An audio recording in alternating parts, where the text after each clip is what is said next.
முதல்லயே முன்னாடியே பார்த்துப்போம். ஷடங்கம் அப்படின்னு 6 அங்கம், அதுக்கப்புறம் உபாங்கங்களா 4 இப்படிலாம் சொல்லப்பட்டது. அதில் அந்த வேதத்தில் அதோட பெருமையை தான் பார்த்துட்டு வரோம். அதுக்குள்ளே போன மாதம் பார்க்கல, நடுப்புற எதுவாக இருந்தாலும் ஒரு கமர்ஷியல் பிரேக்.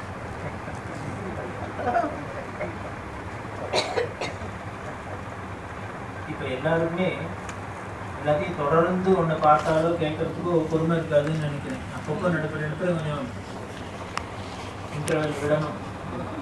வேடிக்கையாக இருக்குது. தீட்சிதர் காலத்தெல்லாம் உபன்யாசத்தை நினச்சா, அனந்தரம் தீட்சிதர் காலத்தெல்லாம் நினச்சா ஆச்சரியமாக இருக்குது. அவளே உட்காந்து குறைஞ்சது 4 மணி நேரமானும் உபன்யாசம் பண்ணுவாள்.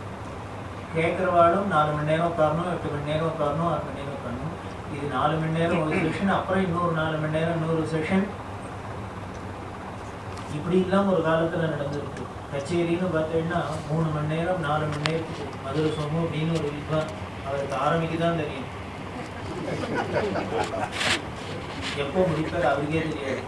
அவர் முதலே சொல்லிவிடுவார், எப்போ முடியும், மங்களம் எப்போ பாடுவேன்னு மட்டும் கேட்காதீங்க, வேறதானு பாடணும்னா சொல்லுங்க.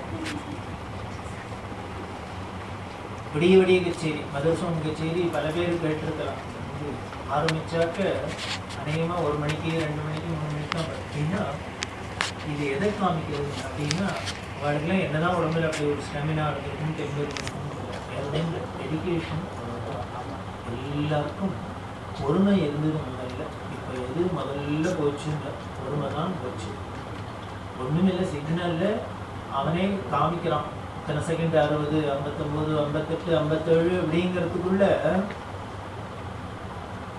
அதுக்குள்ளேயே தின்னு ஆடி குச்சிருவாடா, என்ன பண்ண போறா, பயமா இருக்கு. பக்கத்துல எனக்கு பயமா இருக்கு. அது மஞ்சள் போட்டிருக்கிறதையே பாதி பேர் ஓடி போயிடுறான். நீங்க இந்த பக்கம் இருக்கணும்னு ஓடுறான், அந்த பக்கம் இருக்கணும்னு ஓடுறான். எல்லாரும் ஓடணும்னா எங்கேருந்து ஓடுறது? இப்படிலாம் என்ன ஆச்சுன்னு தெரியல. அப்படிதான் இருக்கு. பெரியவா உபன்யாசம் பண்றனாலே அப்படிதான். பெரியவாளுக்கு உபன்யாசம்னே இல்லை, எது பண்ணினாலுமே அவருக்கும் ஆரம்பிக்கத்தான் தெரியும், முடிக்கிறது எப்போன்னு தெரியாது.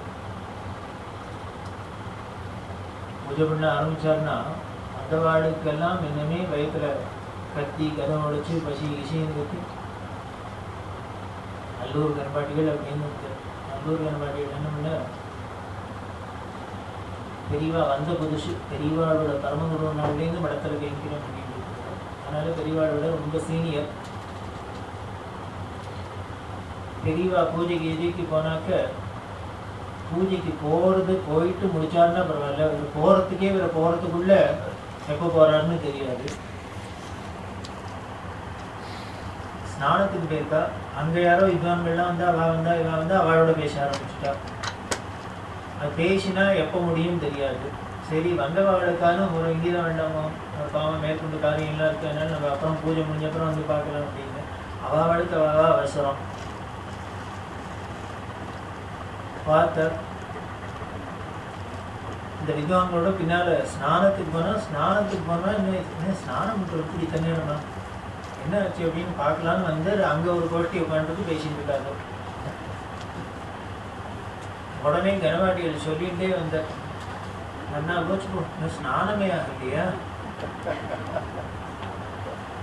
எப்போ ஸ்நானம் ஆகி எப்போ பூஜை ஆரம்பிச்சு எப்போ முடிஞ்சு எப்போ விவகாரம் அப்படின்ட்டு அவர் இந்த வந்தவர் ரகசியமா சொல்ல தரல. அவருக்கு பாவம் கொஞ்சம் ஸ்ருதி பெரிய ஸ்ருதி கத்திகிட்டே வந்தார். கூட கையில் பெரிய அங்கதான் இருக்கா, காதில் விழுந்துரு போகுது, அடக்கமா பேசும்போது அப்படின்னு. நான் என்னப்பா தப்பா சொல்றேன் அப்படின்னு சொல்லிட்டு அந்த போயிட்டார். உடனே அன்னைக்கு என்ன பண்ணினா, பெரியவா பூஜையெல்லாம் முடிச்சுட்டா. உடனே ஸ்நானத்துக்கு போனால் பூஜை முடிச்சுட்டா, எல்லாம் பண்ணிட்டா. அதுக்குள்ள மேனேஜரை கூப்பிட்டு ஒரு இன்ஸ்ட்ரக்ஷன் கொடுத்துட்டா. அது தெரியாது என்ன அப்படின்னா, அன்னைக்கு சாயந்தரமே மேனேஜரை கூப்பிட்டு, நீ ஒன்று பண்ணுங்கோ, நாளையிலேருந்து நான் 10 மணிக்கு பூஜைக்கு வந்து உட்கார்றேன்னா பாருங்க. அப்படி நான் உட்காரலைன்னா அல்லூர் கண்பாட்டியில் வயசானவர், அவருக்கு யாராலும் ஒரு கஷமில் எடுத்து ஒரு குட்டியில் ஒரு சாத்தை வச்சு ஒரு ரசத்தை பண்ணி ஒரு 12 மணிக்கு ஒரு ஆகாரத்தை பண்ணி வச்சுட்டு அவர் பாவம் பசித்தாங்க. அப்படின்னு சொல்லி இன்ஸ்ட்ரக்ஷன் கொடுத்துட்டா. இது அல்லூர் கணபதிகளுக்கு தெரியாது. மறுநாளைக்கு 11:30 மணிக்கு மாமா சாப்பாடு ரெடி, நீங்கள் வரலாம். எப்படின்னா சாப்பாடு ரெடியா? எனக்கு என்ன தனியா? என்னடா அது வழக்கம் இல்லாத மடத்தில் என்ன வழக்கம் அப்படின்னா வேடிக்கை. அதுதான் ஆச்சரியம். இவர் இன்னைக்கு ஒரு நாளைக்கு 11 மணிக்கு பூஜை ஆரம்பித்து 4 மணிக்கு முடிப்பார். ஒரு நாளைக்கு 8 மணிக்கு ஆரம்பித்து 11 மணிக்கு தான் முடிப்பார். எப்போ ஆரம்பிப்பார் எப்போ முடிப்பார் தெரியாது. அப்படி இருந்தால் கூட அநேகமாக 8 மணிக்கு ஆரம்பித்து 11 மணிக்கு முடித்தார் அப்படின்னா பெரியவா லைஃப்லேயே 87 வருஷத்துலேயே தானே ஒரு நாள் 2 நாள்னு எண்ணிவிடலாம்.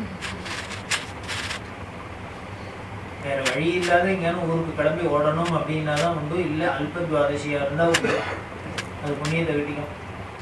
அல்பத்வாதசியாக இருந்தாலும் ராத்திரி நாமளா இருந்தால் நாளை காலத்தால் வெளிக்காலத்தால் 4 மணிக்கு எழுந்திருக்கணும்னு இன்னிலேருந்தே கவலைப்படுவோம்.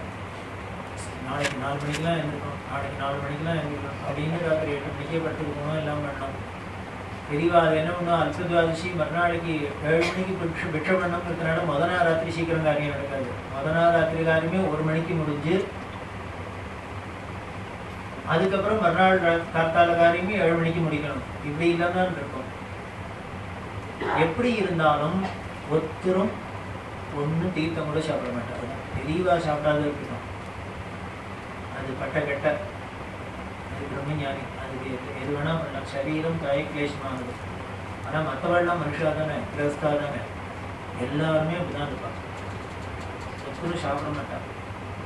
பூஜை ஆகி 2 கால பூஜை ஆகி பெரியவாளுக்கு பிக்ஷை ஆனதுக்கு அப்புறம் தான் மற்றவாழ்லாம் எல்லாருமே சாப்பாடு அப்படின்னு ஒரு நியமம் வச்சுருந்தோம். அதனால அது என்னடா அது புது வழக்கமாக இருக்குது, எனக்கு என்ன புது சாப்பாடு, இன்னும் பூஜா இல்லை பெரியவா பிக்ஷாவில் அதுக்கு இல்லை பெரியவா ஊத்துருவா அப்படின்னா பண்ண மாட்டேன். என்ன பண்ணா எங்களுக்கு தெரியாதுமாம்மா, மேனேஜர் சொன்ன தயாராக பண்ணி வச்சுருக்கு, நீங்கள் உட்காராந்தா உட்காரு.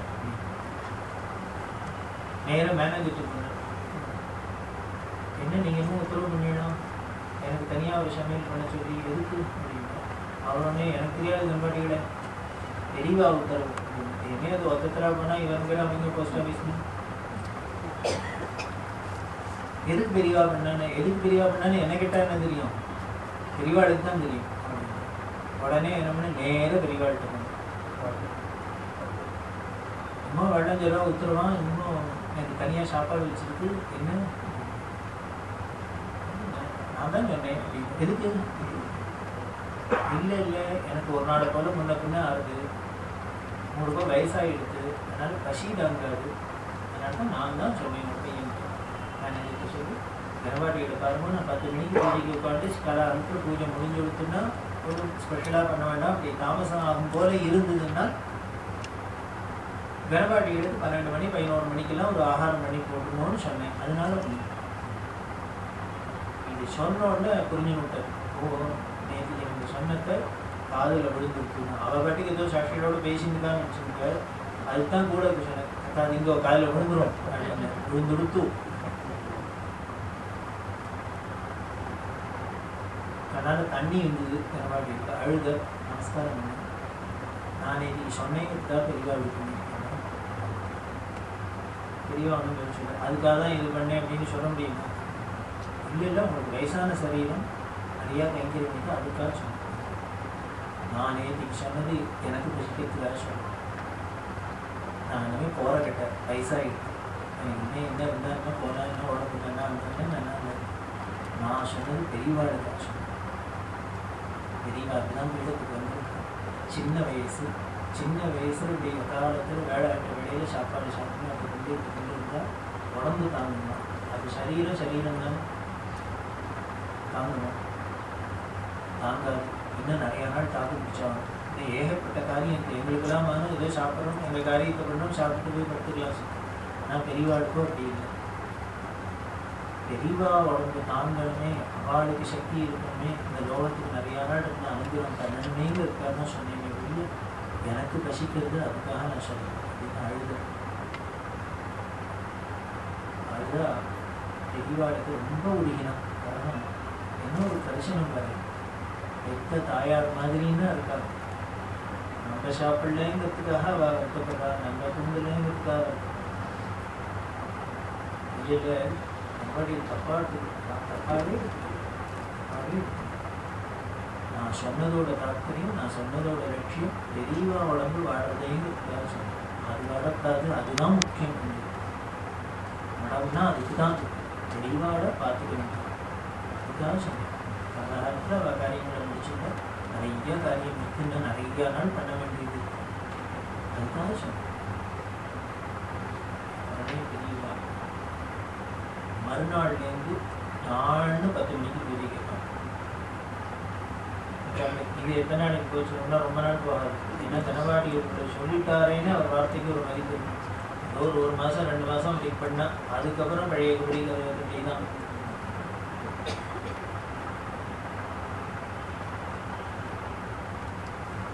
இது பெரியவாளோட நேச்சுரலாக இருக்கும். அதாவது வேறு ஒன்றும் வேணும்னுலாம் பார்க்கறது இல்லை. அடுத்த மேனேஜர் என்ன பண்ண எல்லாரும் கம்ப்ளைண்ட் பண்ண, எல்லாருக்குமே ஒரு கம்ப்ளைண்ட் உண்டு. இது என்னையாவது இன்னைக்கு சாப்பாடு உண்டானது இல்லை, இல்லையானது இல்லை, இருக்கமானது இல்லை, இல்லைன்னு பரவாயில்லைக்கெல்லாம் சௌரியமாக இருக்குது அப்படிங்கிறதுனால ஏதோ அவார்டுக்குள்ளே பேசிட்டு பெரியவாளை எப்படி டயத்துக்கு எல்லாத்தையும் பண்ண வைக்கிறது. அதனால சொன்னேன், பெரியவா கொஞ்சம் பரவாயில்லைக்கெல்லாம் சிரமமாக இருக்குது, பத்தாள்லாம் பாவம் எல்லாரும் தீர்த்த வாங்கிட்டு தான் சாப்பிட்றதுன்னு ஒரு நேமாக வச்சுருந்துருக்கா. அதனால் காலாகாலத்தில் எல்லாம் பண்ணால் சௌரியமாக இருக்கும். என்ன பண்ண முடியாது இல்லை. கரெக்டாக ஒரு 10 மணிக்கு ஆரம்பித்து 2 மணிக்கு பூஜை முடிச்சு 1 மணிக்கு ஆகாரம் வந்து சாயந்தரம் 4 மணிக்கு தீப நமஸ்காரம், 6 மணிக்கு பூஜை, 8 மணிக்கு இப்படிலாம் பண்ணால் அப்படின்னு ஒரு டைம் டேபிள் சொன்னேன். டைம் டேபிள் போட்டுன்னு காரியம் பண்ண முடியும். டைம் டேபிள் போட்டுன்னு காரியம் பண்ணாட்டா பண்ணினா வரவாடுக்கெல்லாம் சௌகரியமாக இருக்கும் அப்படின்னு இதோட நிறுத்திருக்கலாம். உடனே என்ன பெரிய வாழ்க்கை இப்போ நான் பூஜைன்னா வரவா சௌகரியத்துக்கு போடணுமா இல்லை ஏன் சௌகரியத்துக்கு போகணும். ரெண்டாவது இப்படி கேட்டோன்னா அவர் என்ன பண்ணாரு, இன்னொரு மடம் அதை பற்றி சொல்லி அந்த மடத்தெல்லாம் பார்த்தா வரும் டாட்டான அந்த வேலைக்கு நடக்கிறது ஆஃபீஸ் மாதிரி இருக்கு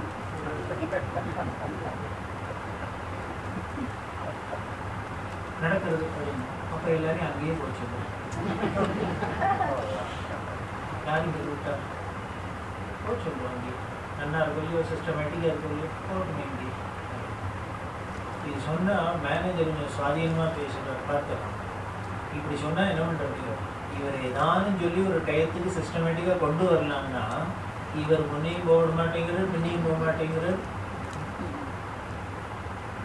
எங்கேயானு அங்கே போக சொல்லேன் அப்படின்னா அவர் பார்க்க அவளுக்கு போக தெரியாதானே, ஏதோ இங்கே ஆசையாக இருக்கு, இங்கே இருக்குங்கிறதுனால தானே என்னமோ இருக்குன்னு தானே வர அப்படின்னா அப்போ வந்தாக்க இப்படி தான் இருக்கணும் அப்படின்னு தான் சொல்கிறேன். அவளுக்கு சௌரியமாக அங்கே இருந்துன்னா போகணும்னு சொன்னால் போக மாட்டா, இல்லை இங்கே தான் வரணும், இங்கே வந்தால் இந்த சௌரியத்துக்கு தான் இருக்கணும் அப்படின்னு இது சொன்னோன்னு அப்புறம் கடைசி வைப்பாங்க. இதாவது என்னமோ கரெக்டாக என்னமோ டைம் டேபிள் போட்டு சொல்கிறேன். இங்கே நிறையா 8 மணிக்கு பூஜை ஆரம்பிக்கணும், 11 மணிக்கு முடிக்கணும், 12 மணிக்கு சாப்பாடு போடணும், சாயந்தரம் 8 மணிக்கு ஆரம்பிக்கணும், முடிக்கணும், சாப்பாடு. என்ன மடமா இல்லை ஹோட்டலா சரவணமாக தானே 8 மணி ஆனால் சாப்பாடு ரெடின்னு போடுறது. உடனே ஒன்று தெரிஞ்சுக்கோ, நான் வேணும்னு தான் பண்ணுறேன். எனக்கு மட்டும் தெரியாத இருக்கான்னு பரவாயில்லைலாம் சிரமமாக தான் இருக்கும். ஏதோ அங்கெல்லாம் நல்லா நடக்கிறது, எல்லோரும் நல்ல பேர் வாங்கிக்கலாம், நம்மளும் இதெல்லாம் தெரியாத எனக்கு நான் வேணும்னு தான் பண்ணுறேன். இதுக்கப்புறம் இவரோட என்ன பண்ண முடியும்? இல்லை வேணும்னு தான் அழிச்சாட்டி பண்ணுறீங்கன்னா அதுக்கப்புறம் பண்ணாதீங்க, வேணும்னு பண்ணாதீங்கன்னு யாரையான்னு சொல்ல முடியுமா? வேணும்னு தான் பண்ணுறேன். நீ சொல்கிறாரு பண்ணேன்னு வச்சுக்கோ. இப்போது எத்தனை மணிக்கு பூஜை ஆரம்பிக்க முடியாது. அதனால் இப்படி ஒரு சிஸ்டமேட்டிக்காக இல்லாத இருக்கிறதுனாலே எல்லாருக்கும் என்ன ஆறாங்க, ரெடியாக இருக்கா, அலர்ட்டாக இருக்கா. இப்போ நான் டான்னு நீ சொல்கிறாரு பண்ணேன்னு வச்சுக்கோ. இப்போ பார்த்தீங்கன்னா பூஜைக்கு கூட்டம் வருது. நாளையிலேருந்து 12 மணி ஆச்சுன்னா தீர்த்த பிரசாதம் 12:10 சாப்பாடு அப்படின்னா எல்லாரும் 12:59 தான் மடத்துக்கே வருவாங்க. 12 மணிக்கு தான் இறங்குவாங்க. இப்பயே எங்கள் உட்காந்து அப்போ அப்படின்னு சீரியல்லாம் பார்த்துட்டு அதுக்கப்புறம் தான் வருவாள். எப்போ ஒரு மணி அடிக்க போகிறோம் தீவான எல்லாருக்கும் ஒரு சிஸ்டமேட்டிக்காக டைம் இருக்கணும். இலை போடுற நேரத்துக்கு வந்தால் போகிறோம், இவ தீர்த்தத்தை உதிர்னி எடுத்த நேரத்துக்கு கையை நீட்டினா போகிறோம் அப்படின்னு வருவா. அப்புறம் நீனும் நான் தான் பூஜையை பார்த்துருக்கணும். சந்திரமணீஸ்வருக்கு யார் தரிசனம் ஆடியன்ஸ்னு நீனும் நான் தான் பூஜை பண்ணுறோம். நீ வேற தீராது மடத்தில் மேனேஜராக இருக்க எல்லாம் மணி அடிக்கிறா இருக்காங்க. இப்போ நான் இப்படி பண்ணுறதுனால தான் இவள் காத்தாலேருந்தே ஆரம்பிச்சிருவோன்னு உட்கார்ந்து சத்தினால எல்லாத்தையும் பார்க்க முடியாது. அதோட இல்லை, வீட்டுக்கு அவர் இல்லாத உட்கார. இப்போ என்ன பண்ண போகிறா, அந்தந்த டயத்துக்கு இங்கே வந்து வைக்கிற அப்படின்னு போனாள்னா அது போய் பிடிச்சிட்டு போகிறது, லௌகீகம் பிடிச்சிட்டு போகிறது வீட்டில். அது இல்லாத இருக்கா. இன்னொன்று, இப்படி 3 மணிக்கா 4 மணிக்கா அப்படின்னா தீர்த்தம் வாங்கினா சாப்பிடணும்னு பசி வயிற்றுக்குள்ளே. இப்போ தெரியுது பசின்னா என்ன கொடுமைன்னு. அது இல்லாத தாண்டு 10 மணிக்கு சாப்பிட்டுட்டு வீட்டில் உட்காந்துருந்தாள்னா மா தாயே பசிக்குமான்னு அவனாலும் வாசலில் கத்தினான்னா மனசில் ஏதாவது ஈவரமாக வருமா? வராது. எந்த ஒரு விஷயம் மனுஷனுக்கு மட்டும் தான் அனுபவிச்சாதான் அதோட கஷ்டம் தெரியும். கஷ்டம் மட்டும், சுகத்தை மட்டும் அடுத்தவா அனுபவிச்சாலே இவனுக்கு வந்துடும். பாரு, கஷ்டம் மட்டும் நம்ம அனுபவிச்சாதான் தெரியும். பசின்னா என்ன அப்படின்னா, நமக்கு 4 நாளைக்கு பசிக்கிறது சாப்பாடு கிடைக்காது திண்டாடினா அப்போதுலேயும் பசிச்சா சாப்பாடு கிடைக்கலன்னா எவ்வளவு பெரிய கொடுமை அப்படின்னு. அப்படி தெரிஞ்சாலே யாராலும் பசின்னா உடனே அடுத்தவாடை கொடுக்கணும்னு தோணும். அடுத்தவா கஷ்டத்தை அதுக்கு நம்மளால பரிகாரம் சொல்லணும், ஏதாவது பண்ணணும்னு தோணும். அது இல்லைன்னா அதே வரட்டு மனசு அப்படியே கருங்கெல்லாம் போயிடும். அப்படி இருக்கக்கூடாது. இவாளுக்கு இதெல்லாம் தெரிஞ்சுக்கணுங்கிறதுக்காக நானும் வேணும் தான் பண்ணேன். எனக்கு மட்டும் என்ன வேணும்னு தெரியாதானே, எல்லாருக்கும் பசி தாங்காதானே. இப்போ நீங்கள் வந்து பார்க்கறது அசௌகரியம்னா என்ன? அப்போ தான் இவர் தெய்வத்தோட சொன்னான்னா யாரானே ஏதாவது 2 பேர் பண்ணணும்னு தோணும் இல்லையா? இவர் 12 மணிக்கு டான்டான்னு சாத்த போட்டுட்டு எல்லாரும் அன்னதானம் பண்ணுங்க அப்படியே சித்திட்டம் போடுங்கன்னா எவன் போடுவான்? ஒருத்தரும் ஒன்றும் பண்ண மாட்டான். இதுக்கு தான் ஆச்சாரியன் சங்கராச்சாரியன் என்னென்ன நம்மளை அறியாதையே நம்மளை சன்மார்க்கத்தில் தள்ளுறது, கொண்டு போய் ட்ரைவ் பண்ணிட்டு போகிறதுன்னு. பார்த்தசாரதி அப்படின்னா சுவாமி என்ன வெறும் பேர் ஓட்டுறதுக்காக வந்து ஒன்றும் இல்லை. எதுக்காக பார்த்தசாரதி அப்படிங்கிற அந்த கோலத்தில் நாம் ஏன் அவரை இருக்கிறோம்னு, நம்மளை இந்த தர்ம வழியில் ஓட்டின்னு போகிறோம். அதுக்கு டிரைவராக இருக்க கூட அவர் ரெடி. நம்மளை சேர்க்க வேண்டிய இடத்துல சேர்க்கணும், அதுதான் அந்த லட்சியம். அதை போல தான் இங்கே ஆச்சாரியங்கிற பதமும் நமக்கு தான் அர்த்தம். நம்மளை எங்கே கொண்டு சேர்க்கணுமோ அங்கே சேர்க்கணும். அப்படின்னா இப்படின்னா நாம் என்னென்னலாம் பண்ணணுமோ பண்ண வேண்டியது நம்மளை மாதிரி இருந்து காமிக்கும். அதனால தான் தெரியும் அப்படி தான் பண்ணிடலாம். அதை சில சமயங்களில் வெளியிலையும் சொல்லியிருக்கேன், போனோன்னு தான் பண்ணுறேன். அப்படி எல்லாரோட லட்சியமும் ஒன்றா தான் டெஃபினிஷனும். அதில் இந்த உயர்ந்ததான இந்த வைதீக மதத்தில் அந்த வேதம்தான் பிரமாணம் அப்படின்னு, அந்த வேதத்தில் அதுதான் உயிர், மற்றது எல்லாம் அங்கம் அப்படின்னு சொல்லப்பட்டது. அந்த வேதத்தோட முக்கியத்துவத்தை நமக்கு முன்னாலேயே சொல்லியாச்சு. அந்த வேதத்தில் சொன்ன முக்கியமான இன்னொரு விஷயம்தான் இன்றைய தலைப்புல முக்கியமானது. என்னென்ன? யாகம் அப்படிங்கிறது, யஜ்ஞம் அப்படிங்கிறது. வேறு எந்த மதத்திலையும் சொல்லாத ஒரு ஸ்பெஷல் இந்த வேதத்தில் வைதிக மதத்தில் சொல்லிக்கிறது. யாக யஜ்ஞங்களை சொல்லியிருக்கு. யாகம் யஜ்ஞம் அப்படின்னு சொல்லுவோம். யஜ்ஜினாலே வழிபடுறதுன்னு அர்த்தம். அந்த யஜ்ஜிங்கிற வார்த்தையிலேருந்தே வந்ததுனால யஜ்ஞம் வரும். அதனால தான் எழுதுறதுக்கு என்ன பண்ணுவாங்க, யஜ்ஞம் அப்படின்னு யஜ்ஞம்னு எழுத மாட்டான், யஜ்ஞம்னு எழுதுவான். ரொம்ப பர்ஃபெக்டா எழுதுவா. இதனால எதை வழிபடுறோம் அப்படின்னா, எல்லா மதத்துக்கும் மற்ற மதங்களுக்கும் இந்த மதத்துக்கும் இன்னொரு வித்தியாசம் என்ன அப்படின்னா, முதல்ல வித்தியாசத்தெல்லாம் சொல்லி வரான். வித்தியாசத்துல மற்ற மதங்கள்லாம் இது மாதிரி யாகம் யஜ்யம்னு ஒரு வழிபாட்டை சொல்லல, இதுல சொல்லியிருக்கு. ஏன் சொல்லிட்டு அப்படின்னு, மற்ற மதங்கள் எல்லாம் கடவுள் ஒத்தரே அப்படின்னே சொல்றது. ஒரே ஒரு கடவுள், பரம்பொருள் பரம்பொருள் அப்படின்னு சொல்லக்கூடிய ஒண்ணு அப்படின்னு சொல்லுது. ஆனால் இந்த சனாதன மதத்துல வேதத்துல பரம்பொருள் ஒண்ணுன்னு இதுதான் முதல்ல சொல்லிட்டு இருந்தா கூட, பிரம்மம் ஒண்ணுன்னு சொன்னதோட இல்ல, பரம்பொருள் ஒண்ணுன்னு சொன்னதோட இல்ல, இப்படி நானாவிதமா இருக்கிற இந்த பிரபஞ்சத்திலையுமே அதுதான், ஏன் நீனுமே அதுதான் சொல்லிட்டு அத்வைதம் வரைக்கும் அப்படிதானே போகுது.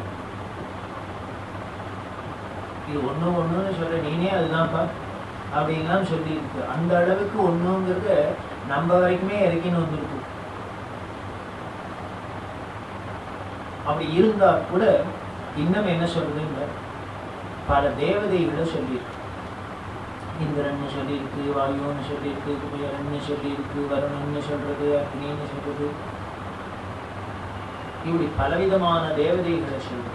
பலவிதமான தேவதைகளை சொல்லி அவாவாளுக்குன்னு தனித்தனி காரியங்களையும் சொல்லியிருக்கு. இவாவாளுக்கு இந்தந்த வேலையை செய்யறா அப்படின்னு சொல்றது. அப்படி செய்யறா அப்படின்னா எதுக்காக செய்யறாங்க? இவாளுக்கு காரியம் செய்ய முடியுமா அந்த சர்வசக்மனான பரம்பொருள் நியமிச்சிருக்கு. எதுக்கு நியமிச்சிருக்கு? இப்படி நானாவிதமான பிரபஞ்சத்துல இத்தனை ஜீவராசிகளை சிருஷ்டி பண்ணினதுனால இவாளுக்கு அத்தனை பேருக்கு ஏதோ ஒரு சப்ளை பண்ண வேண்டியிருக்கு. இவாளுக்கு ஒரு சாப்பாடு கொடுக்க வேண்டியிருக்கு, இவாளை ஒழுங்கா பார்த்துக்க வேண்டியிருக்கு, எல்லாமோ பண்ண வேண்டியிருக்கு, நிர்வாகம் பண்ண வேண்டும். அப்ப நிர்வாகம் பண்ணணும்னா யாரு வந்து பண்ணுறது? எல்லாத்துக்கும் அந்த பரம்பொருளே ஏத்தாப்புல வந்து கரண்டியை தூக்கி நிற்க முடியுமா? பண்ண முடியாது, தேவையில்லை. அதனால அது சர்வசக்தனா இருக்கிறதுனால பல பேரை டெலிகேட் பண்ணி அவாவாளுக்குன்னு சில விஷயங்களை கொடுத்துருக்கு. அப்ப என்ன பண்றது? தேவதைகள் காரியம் பண்றது எதுக்காங்க? இந்த பிரபஞ்சத்துல உள்ள ஈஸ்வர சிருஷ்டியில உள்ள எல்லா ஜீவராசிகளுக்கும் ஒழுங்கா என்னென்ன வேணுமோ அது கிடைக்கிறதுக்காக. இதுக்காக தான் இதுதான் அவளோட வேலை. இந்திரனுக்கு மழை வேணும் அப்படின்னா, இந்திரனுக்கு அதிதேவதை அப்படின்னா எதுக்கு அவர் மழை வேணும்? வேடிக்கை என்னன்னா, இந்திரன் இப்ப மழை பெய்யறதுனால அவருக்கு நயா பைசா லாபம் கிடையாது. ஏன்னா இவர் பெய்யற மழை அவர் லோகத்தில் பெய்யாது. துர்பிக்ஷம் தேவலோகேஷு அப்படின்னு வேத வாக்கியம், வேதமே சொல்லுது. தேவலோகத்துல என்னென்ன துர்பிக்ஷம்ங்கிறது நம்ப முடியுமா? யாரும் தேவலோகத்துல நாம என்னமோ காமதேவன் இருக்கு, கல்பவருஷம் இருக்கு, ரம்பா இருக்கா, ஊர்வசி இருக்கா, அது இருக்கு, இது இருக்கு, என்னெல்லாமோ இருக்கு அப்படின்னு நினைச்சுட்டு இருக்கோம். ஆனால் வேதம் என்ன சொல்லுங்க? துர்பிக்ஷம் தேவலோகேஷு அப்படின்னு சொல்லி. ஏன் அப்படின்னா அங்க தண்ணி கிடையாது, சஹாரா, அங்க வாட்டர் கிடையாது. மெட்ராஸ்ன்னு வேணா வச்சுக்கலாம், எல்லாம் இருக்கு, ஆனா தண்ணி மட்டும் கிடையாது. பிளாட்டோட வேலை என்ன அப்படின்னு ஒன்றும் இல்லை, ஸ்கொயர் ஃபீட்டு 1 லட்சம் தான், 1 கோடி தான், 1.5 கோடி தான். தண்ணி அது மட்டும் நீங்க தான் அரேஞ்ச் பண்ணிக்கணும். நம்ம வீடு தான் கட்டி தருவோம். தேவலோகமா எடுத்து தேவலோகத்துல தண்ணி கிடையாதான். அப்ப என்னென்ன தண்ணினா எங்க இருக்குங்க? மனுஷாரோட வீட்டுக்குள்ள தான் இருக்கான், கிணத்துல இருக்குன்னு வேதம் சொல்லுது. அப்ப தீர்த்த முழுக்கணும் மனுஷாரோட வீட்டுக்குள்ள இருக்கு, கிணத்துல இருக்கு அப்படின்னு சொல்லுது. அப்போ இந்திரன் மழை பெஞ்சான்னா இந்திரனுக்கு நயா பைசாக்கு பிரயோஜனம் இல்லை. அப்ப அத்தனை மழையும் நமக்கு தான் பொழியும். இப்படி ஒவ்வொரு தேவதைகளும் அவ பண்ற காரியத்தினால அவளுக்கு ஒரு பிரயோஜனம் ஒன்று இல்லை. ஆனால் அத்தனை பிரயோஜனமும் இங்க உள்ளவாளுக்கு. இது ஈஸ்வரன் பண்ணின நியதி. சரி, அவ அப்ப பண்றா அப்படின்னா நமக்கு வேணுங்கிற காரியத்தை பண்றாளோ இல்லையோ, அப்போ என்ன பண்ணுங்க? இதே ஈஸ்வரன் என்ன பண்ணீங்க? அவ உனக்கு தண்ணி வேணும்னா அவன் கொடுக்குறாரா? இனிமே உனக்கு இனிமேல் வீட்டில் அடுப்பு கேஸ் எரியணும்னா அவர் கொடுக்குறாரா? அதை பண்றாரா? உனக்கு வேணுங்கிறது எல்லாம் அவர் பண்றாரா? அப்ப என்ன பண்ணுங்க? நீ பிரதியா என்ன பண்ணு? அவளுக்கு வேணுங்கிறது நீ பண்ணு. அவளுக்கு வேணுங்கிறது நான் பண்ணணுமா? இன்னும் தேவதைகள் ஆஹா ஊங்கள் சக்திங்கள் அவள்லாம் நமஸ்காரம் பண்ணா போறாதா? அவளுக்கு நான் என்ன பண்ணுங்க? அவளுக்கு நீ பண்ணினாதான் சாப்பாடு. அப்போ நான் என்ன பண்ணணும், அதுக்கு யாகம் பண்ணு, யஜ்ஞம் பண்ணு, வழிபடுறதுன்னா இதான். இப்படி வழிபடு, இந்த ரூபத்தில் வழிபடுறது அப்படின்னா இனிமேல் பூவை போட்டு இனிமேல் மணி அடித்து தீபாவளி காமிச்சு இதுக்கு பேர் இல்லை. இதை பண்ணுறதே காரியங்களை வந்து அவளோட கடமைகளை பண்ணுறதே சாஸ்திரம் சொன்னபடி நம்மளோட டியூட்டிஸை பண்ணுறதே வழிபாடு தான், யஜ்ஞம் தான். அவளுக்கு ஆகாரம் நீங்கன்னு கொடுக்கணும் அப்படின்னா என்ன சார் இது ஒன்றும் பொருத்தமாக இல்லையே அப்படின்னு. அவள் சர்வசக்தி நம்மளை விட தேவதைகள், இந்திரனுக்கு எவ்வளவு சக்தி, வருணனுக்கு என்ன சக்தி, ஆஹா ஊகு அப்படின்னு சொல்லிட்டு அவ்வளவு சக்தி இருக்குவா. எனக்கே சாப்பாடு வாதான் போடுறா, எனக்கே தண்ணி வாதான் கொடுக்குறா, எல்லாம் வாதான் பண்ணுறான்னா அவளுக்கு வேணுங்கிற அவளே ப்ரொடியூஸ் பண்ணிக்க தெரியாதா? அதுக்கு மட்டும் நம்மளை வந்து எதிர்பார்க்கணுமா? இல்லை, அவளுக்கு கொடுக்க தான் தெரியும், அவளுக்கு வேணுங்கிறது எடுக்க தெரியாது. ஏன்னு அதுதான் ஈஸ்வரனோட வேடிக்கை. அப்படி ஒன்று பண்ணி வச்சுட்டார். ஜீவராசிகளே பார்த்தீங்கன்னா பல கோடி ஜீவராசிகள். ஒரு பூனையை விட நாய்க்கு பலம் ஜாஸ்தியாக இருக்குது, நாயை விட குதிரைக்கு ஜாஸ்தியாக இருக்குது, குதிரையை விட மனுஷனுக்கு ஜாஸ்தியாக இருக்குது. இப்படி ஒன்றை விட சக்தி ஜாஸ்தி ஆகிட்டே போகிறத மாதிரி நம்ம எல்லாத்துக்கும் இந்த ஈஸ்வர சக்தியில இருக்கிறதுலேயே நிறைய சக்தி உள்ளவதான் தேவதைகள். அப்படி இருந்தா கூட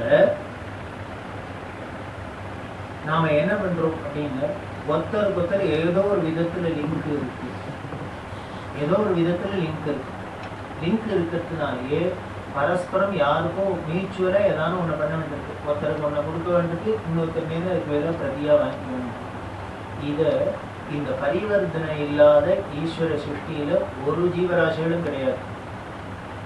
எந்த ஜீவராசிகளா இருந்தாலும் சரி, நீங்க இனிமே என்ன பண்றீங்க, பால் வேணும் அப்படின்னா மாடு உங்களுக்கு பாலை கொடுக்குறது, உங்களுக்கு எல்லாம் பால் வேணுமா, நெய் வேணுமா, தயிர் வேணுமா, மாடு கொடுக்குறது அப்படின்னா அப்ப என்ன பண்ணுங்க, எனக்கு பாலை லிட்டரா கொடுக்குறது, கையில கொடுக்குறது, வெண்ணெயை கொடுக்குறது, நெய் கொடுக்குறது, அதுக்கு வேணுங்கிறது அதே பண்ணிக்கிட்டுமே அப்படின்னா முடியாது. அப்ப என்ன பண்ணுங்க, நம்ம போய் இனிமே அதுக்கு தண்ணி வச்சு புண்ணாக்கு போட்டு வைக்கல போட்டு பில்ல போட்டு நம்ம ஏதாவது பண்ணினோம்னா அது ஒன்னே கொடுக்கறது. இப்படி ஏதோ ஒண்ணு இந்த பரிவர்த்தனை இல்லாத உலகத்துல எந்த ஜீவராசிகளுமே இல்லை. அத போலதான் நமக்கு கண்ணுக்கு தெரிஞ்சு இந்த ஜீவராசிகளுக்கெல்லாம் இருக்கிறாப்புல இருக்கிறதுலே சக்திமானா இருக்கிற தேவதைகளா இருந்தாலும் அவளுக்கு நம்மளோட ஒரு பரிவர்த்தனை இருக்கு. என்னென்ன நமக்கு வாங்குறது அவள் கொடுத்தாள்னா அவளுக்கு ஆகாரத்துக்கு நாம கொடுத்தோம். இந்திரா யஸ்வாஹா நிருதயே ஸ்வாஹா அக்னியே ஸ்வாஹா போட்டாதான் அங்க பெயர் ரொம்பும். இது என்னென்ன, இதுதான் வேடிக்கை, விசித்திரம். ஈஸ்வரன் அப்படி சிருஷ்டி பண்ணி வச்சிருக்காரு. அவ்வளவு சக்தி படைச்சவாளா இருந்தா கூட அடுத்த வாளுக்கு சாப்பாடு போறவளுக்கு தனக்கு வேணுங்கிறத பண்ணிக்க முடியாது வச்சிருக்க. அதுக்கு எதிர்பார்க்கிறாப்புல நம்மளை வச்ச. இப்ப நமக்கு தலைதறிக்க வந்துடும் இல்லையோ வேணும் இல்லையா, மருத்துவம் நின்றோம். நாளைக்கு சோத்துக்கு எல்லாத்துக்கும் தானே வரணும். மழை பெய்ய மாட்டேங்கிறனா கட்சிக்காரன் உறுதி வந்துருமா இல்லையா, நமக்கு வரணுமா இல்லையா? ஆனா யாருக்கான வந்திருக்காங்க. ஏன்னு இப்படி இந்த கண்ணுக்கு கண்ணு பார்க்க முடியாத கண்ணுக்கு என்ன யார ஒருத்தர் டிபெண்ட் பண்ணிட்டு இருக்காளோ அவன் நேருக்கு நேர் மீட் பண்ண முடியாத ஒரு வசதியும் பண்ணி விட்டுருக்காரு. இந்த தேவதைகளுக்கு பெரிய அனுகூலம் என்ன பண்ணாங்க, அவளை சர்வசக்தனா படிச்சு எல்லாருக்கும் எல்லாம் கொடுக்குறாப்புல வச்சுன்னா அவளுக்கு சாப்பாட்டுக்கு வழி இல்லைன்னா கூட அம்மா தைய நான் இந்திரம் வந்திருக்கேன் பசிக்கிறது சாப்பிடுமோன்னு கேட்க முடியாத நம்ம கண்ணுக்கு தெரியாத வச்சுட்டு என்ன பண்ணுங்க, மரியாதையே சாம் போடலன்னா போட்டா சாப்பிட்டு ஒழுங்கா இருப்பான், போடலைன்னா என்ன பண்றோன்னு நான் வரட்டும் மே மாசம் வரட்டும் பார்த்துக்கிறேன் அப்போ வச்சுக்கிறேன் அப்படின்னு சத்தமுடாத காரியத்துக்கு இப்படி ஒரு விசித்திர லிங்க் நமக்குள்ள அப்படிலாம் பண்ணி வச்சிருக்க. இதைத்தான் ரசிக்கிறா பெரியவா. இப்படிலாம் பண்ணி வச்சுட்டாரு பாருங்க. ஒருத்தர் சண்டை நேருக்கு நேர் மோத முடியாத. நீ மிஞ்சி போனா ஒன்னால கோவம் வந்ததுன்னா என்ன பண்ணலாம், இன்னும் 4 தடவை வண்ண ஜபம் பண்ணலாம், கத்தலாம். அது தவிர வேற ஒன்னாலும் ஒன்றும் பண்ணிக்க முடியாது. சரி நமக்கு இப்படி கர்வம் வந்துட போறதுன்னு இப்படி சரி அவளுக்கு ஏதானு வந்துட போறதுன்னு என்ன பண்ணணும்னா அது என்ன பண்ணிருக்காங்க, ஐயோ ஒத்தும் கருப்பு சட்டையெல்லாம் வராத இருக்கணுமே, யாகம் பண்ணாதீங்கன்னு சொல்லாத இருக்கணுமேனு அவளுக்கு பயம் இருக்குன்னு. நிறையா பண்ணுங்கன்னு சொல்லணுமே. ஒரு தெய்வத்தின் குரல் வந்தால் போகாது, 4 சங்கராச்சாரியாராக வரணுமே அப்படின்னு அவருக்கு கவலை, அவார்டு. இப்படி ஒருத்தருக்கு டிபெண்ட் பண்ணுறாப்புல வச்சிருக்காரு. இது எங்க உலகத்திலேயே அப்படிதான் இருக்கு. இன்னொரு வேடிக்கை என்ன அப்படின்னா, நாம பரிவர்த்தனையில பார்க்குறோம், நம்ம ஊர்ல என்னென்ன கிடைக்கலையோ இங்க உடனே பெட்ரோலே இல்லையா, உடனே கல்ஃப்லேருந்து வாங்க. சரி, அவன் என்ன எனாமத்துக்கு கொடுத்துருவாட, இன்கம் எதை மிஞ்சி இருக்குன்னு தான் கொடுக்குவாங்க. அங்கே என்ன பண்ண திரும்பினோடலாம் கடத்தை தோண்டினாக்க மாத்திரை போர் போடலான்னா பெட்ரோலாக வந்துடுது. ஆனால் என்ன பண்ணுறது, என்ன அரிசியை போட்டாலும் விளைய மாட்டேங்குது. அரிசி போட்டால் விளையில, பருப்பு போட்டால் விளையில, பெட்ரோலில் குடிச்சுட்டு உட்கார முடியுமோ? முடியாது. அப்போ என்ன பண்ணுங்க, பெட்ரோல் ரிவார்டுக்கு குழு எங்கெல்லாம் அரிசி விளையுதோ பருப்பு விளையுதோ அதை மரியாதையாக எனக்கு. இப்படி ஒருத்தருக்கு ஒருத்தர் என்ன பண்ணிக்கணும் அப்படின்னா, நம்மள்கிட்ட எது இருக்கோ அது யாருக்கு வேணுமோ யார்கிட்ட இல்லையோ அதை அவள்கிட்ட கொடுத்துட்டு, அவள்கிட்ட என்ன இருக்கோ அதில் நமக்கு என்ன வேணுமோ அதை வாங்கிக்கிட்டு அப்படின்னு பரஸ்பரம் பாவிக்கின்றன. இதைத்தான் கீதையில் சொல்றோம். இந்த பரஸ்பரம் பாவிக்கிறது என்னன்னா, தேவதைகளுக்கும் உங்களுக்கும், நீங்கள் மனுஷாவில் ஒருத்தருக்கு ஒருத்தர், நாட்டில் ஒருத்தருக்கு ஒருத்தர்லாம் இல்லை, லோகத்தில் ஒருத்தருக்கு ஒருத்தர். இதை தாண்டி என்ன பண்ணுங்க, லோகாந்திரமாக இருக்கிற இந்திராதி லோகங்களுக்கும் நமக்குள்ள லிங்க்.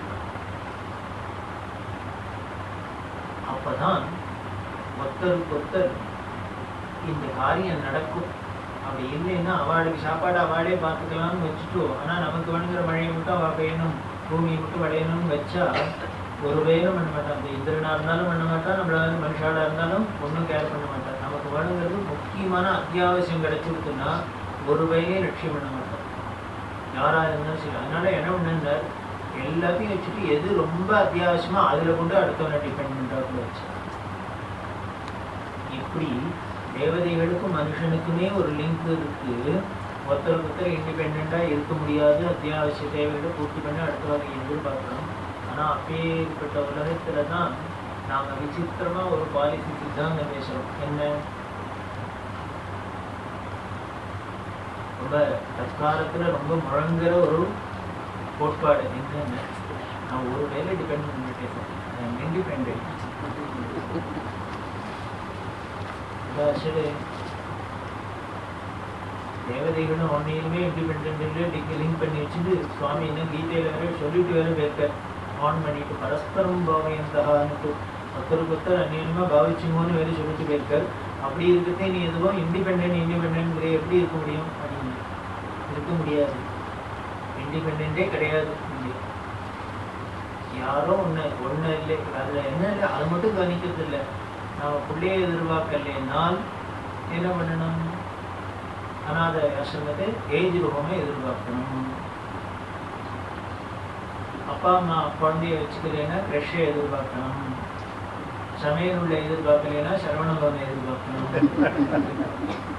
ஏதோ ஒன்றும் நீங்கள் சமையல் உள்ளே வேண்டாம் அப்படின்னு சமைக்கவே தெரியாது அப்படின்னா சாப்பிட்டா தெரியாது இருக்கியா, அது மட்டும் 4 தடவை வந்துருக்கேன். மாமியார் வேண்டாம் அப்படின்னா அப்போ குழந்தைகளை பார்த்துக்கு ஆயா வந்துருக்கேன் அப்படின்னா அது மாமியார்னு பேர் வச்சாருன்னா ஆயான்னு பேர் வச்சாரு. மாமியார்னு பேர் வச்சுன்னா காசு கொடுக்க வேண்டாம், ஃப்ரீ. ஆயான்னு பேர் வச்சுன்னா டாட்டான்னு எண்ணணும், செக்கு வெட்டணும், முடியாது. அது கூட கடைசியில் ஒன்றுமே பார்க்காத, இது இல்லைங்கிறதுனால ஒன்றை எதிர்பார்க்கலைங்கிறதுனால இன்னொன்று யூஸ் பண்ணாதே, அதை யூஸ் பண்ணாதே இருந்தோம்னா தான் இண்டிபெண்ட். ஆனால் அப்படி இருக்க முடியாதுதானே, இல்லவே இல்லை, ஒத்துராலையும் முடியாது. உலகத்தில் ஒத்துராலையும் முடியாது. இதை எதிர்பார்க்கலைன்னா வேற ரூபத்தில் அதே சர்வீஸ் தான் பண்ண போகிறது, அதே விஷயம் தான் நடக்க போகிறது. ஆனால் இன்னொரு நாம ரூபத்தில் நீ சொல்லிக்க போற, அவ்வளவுதான்.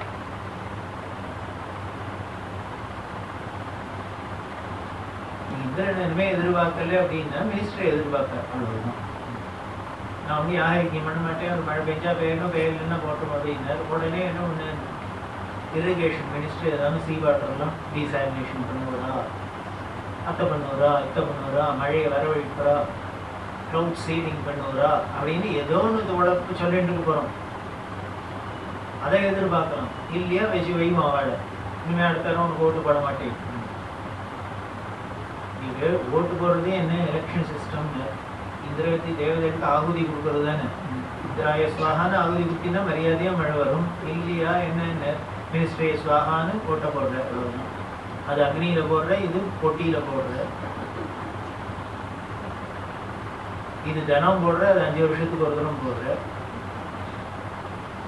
கேட்குற மூலியம் கேட்குறா பல பேர். அதனால சார் தேவதைகள்ங்கிற அர்த்தம் பண்ணுறாதுன்னு அவளுக்கு என்ன நம்ம சக்தி கொடுக்குறதுன்னு இத்தனை மினிஸ்டர் இருக்கட்டும், இத்தனை எம்எல்ஏ இருக்கட்டும், இத்தனை பேர் இருக்கட்டும், அவள் என்ன கொடி கட்டி பிறக்கிறா, அவள் நினைச்சா என்ன வேணா சாதிக்கலாங்கிறாள். அப்படி சாதிக்கிறவா என்ன பண்ணா ஓட்டு வேணும்னா உங்க ஓட்டு வாசல் நிற்கிறார். மறந்துடாதீங்கோ. அப்ப என்ன தெரியுதுன்னு, நீ போட்ட ஒரு ஓட்டு தான் அவனுக்கு சக்தியை கொடுக்குது. ஒரு தரம் போட்டு கொடுத்தா இல்லை போகல, அப்பப்போ 5 வருஷத்துக்கு ஒரு தரம் சக்தியை ரீசார்ஜ் பண்ண வேண்டும். அப்ப என்ன பண்ணுவாங்க, அவர் உங்ககிட்ட ஆகணுங்கிற ஓட்டு வாங்குறவன்னா கையை கும்பிட்டு நிற்பார். ஓட்டு விட்டேன்னா அதுக்கப்புறம் 5 வருஷம் நீங்க அந்த தெரு பக்கமே போக முடியாது, செக்யூரிட்டி விட மாட்டான். அதுக்கப்புறம் அடுத்த 5வது வருஷம் தான் நீங்க அந்த தெரு பக்கம் போனா இல்லை அவர் உங்களுக்கு வாசலுக்கு. இப்படின்னா மனுஷாளுக்குள்ளேயே இப்படி ஒரு இருக்கு. சர்வசக்தன் அப்படின்னு ஒரு மினிஸ்டர் நினைச்சா என்ன வேணா பண்ணிக்க முடியாதுன்னு, மினிஸ்டர் நினைச்சா என்ன வேணா பண்ணிக்கலாம். என்ன ஒண்ணு தன்னை மினிஸ்டரா பண்ணிக்கிறத தவிர அதுக்கு நீ தான் வரணும். அதை போலதான் இங்க தேவதைகளுக்கும் இந்திரனா இருக்கலாம், சந்திரனா இருக்கலாம், பேரனா இருக்கலாம், வாயுவா இருக்கலாம், வரணும், என்ன வேணா இருக்கலாம். ஆனா அவனுக்கு அந்த சக்தி வேணும் அப்படின்னா அப்ப என்ன பண்ணுங்க, நீ ஆகுதி கொடுப்பான். கொடுத்தால்தான் நடக்கும். இது ஒரு பரிவர்த்தனையா இருக்கிறத விட பெரியவா என்ன சொல்றா அப்படின்னு, அதுதான் பெரியவா. இப்போ வறுமை அவரை நான் கொடுக்குறேன், நான் அவரை கொடுக்குறேன், அவ்வளவுதான் டைரக்ட் அப்படின்னு இல்லாத ஒரு பிசினஸ் கான்ட்ராக்ட் மாதிரி இல்லாத. அப்ப யஜ்ஜின்னா பேர் வச்சது, யஜ்ஞம்னு பேர் வச்சு, வழிபடுறதுன்னு பேர் வச்சோம்னா அப்ப அதுல ஏதோ ஒரு உயிரோட்டம் இருக்கணுமோ இல்லையோ, ஒரு ஜீவன் இருக்கணுமோ இல்லையோ, அதுக்கு பேர் தான் பக்தி ஸ்ரத்தைன்னு பேரு. அது இருந்தா தான் அழகா இருக்கு. ஏதோ தண்டத்துக்கு நம்ம ஓட்டு போறோம் அப்படிங்கிறத விட அது மாதிரி ஆயிடும். எதுவும் தேவதைகளுக்கு ஆகுதி கொடுக்குறது.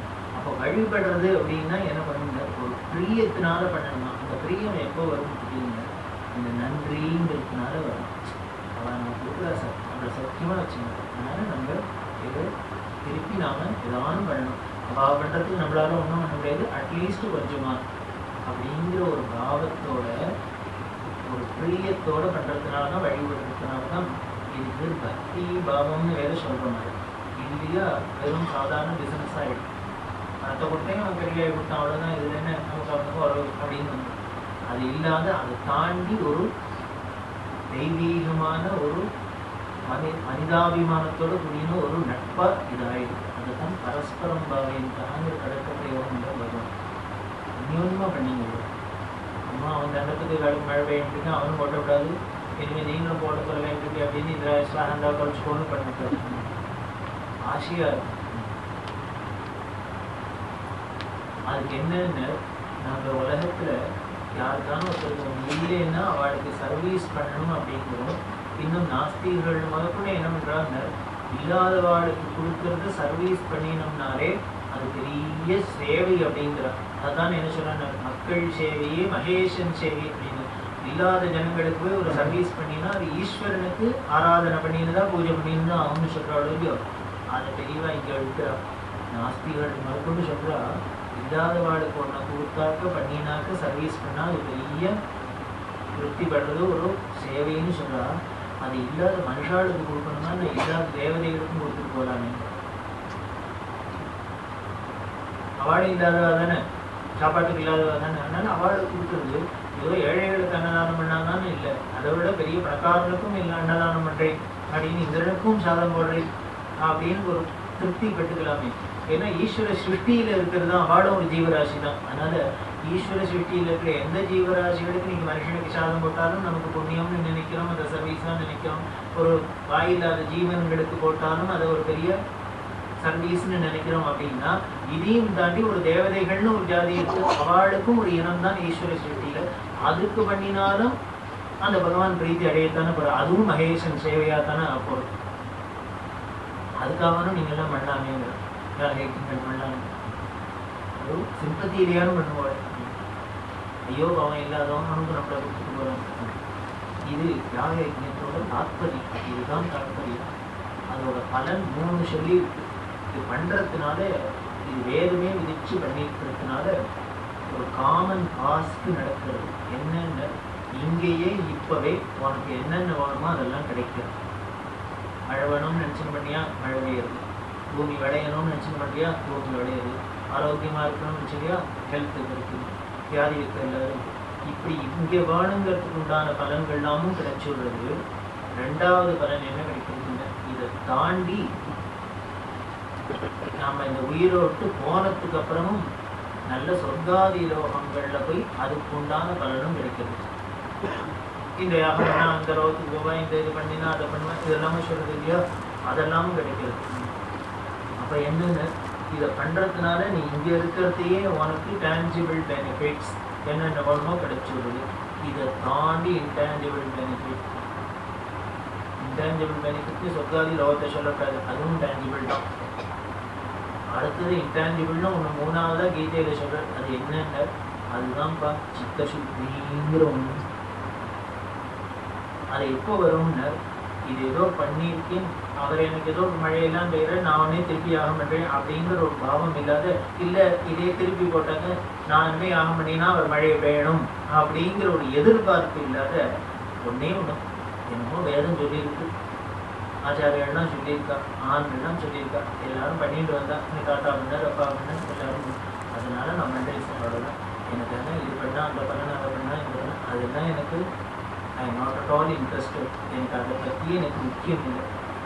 ஏதோ நம்ம வந்துட்டோம் பண்ணணும்னு தோணிருக்கு, சொல்லியிருக்கா, விதிச்சிருக்கு, அதனால பண்ணுறேன் அப்படின்னு பண்ணுறதுக்கு தான் நிஷ்காமியமாக பண்ணுறதுன்னு பேர்.